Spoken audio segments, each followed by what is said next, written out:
In the beginning, before time, before light, before the foundations of the universe, there was only God. No galaxies, no planets, no sound, no motion, only the eternal Creator.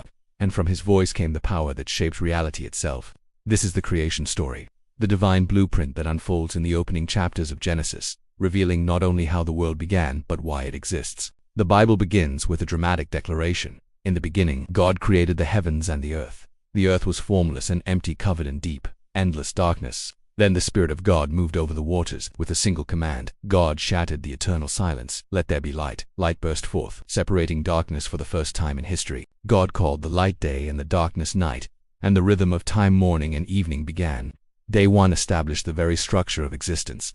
On day 2, God shaped a world's atmosphere. He separated the waters below from the waters above, forming the sky, what Scripture calls the expanse or firmament. This structure became the canvas for clouds, storms, rain, and the breath of life. On the third day, God gathered the waters into one place, revealing dry ground. He called the ground land and the waters seas. Then life sprouted at His command. Grass, plants, trees of every kind, fruit-bearing vegetation, each producing seed after its own kind. Creation begins to flourish. Earth becomes a living canvas of color, texture, and order. On day 4, God created the great lights that govern our world. The sun to rule the day, the moon to rule the night, and the countless stars scattered throughout the cosmos. These celestial bodies mark seasons, years, and the movement of time. Every galaxy, every orbit, every star system was placed with intention.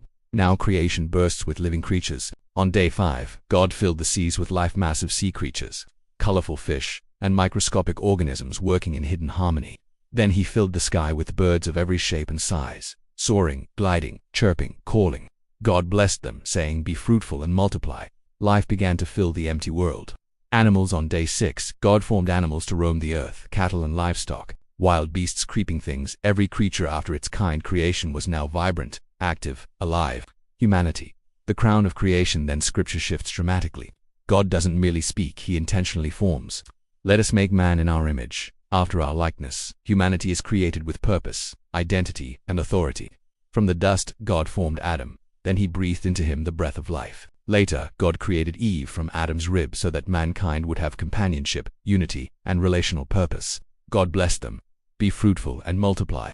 Fill the earth and subdue it.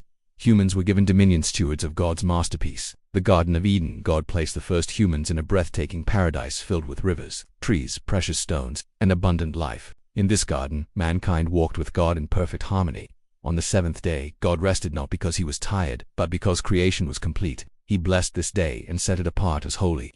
The rhythm of work and rest, still part of human life today, begins here. The creation story is not just an account of beginnings. It is a revelation of God's character, His creativity, His order, His power, and His love. It reminds us that the universe is not random. It is intentional, crafted and sustained by a Creator who designed everything with purpose.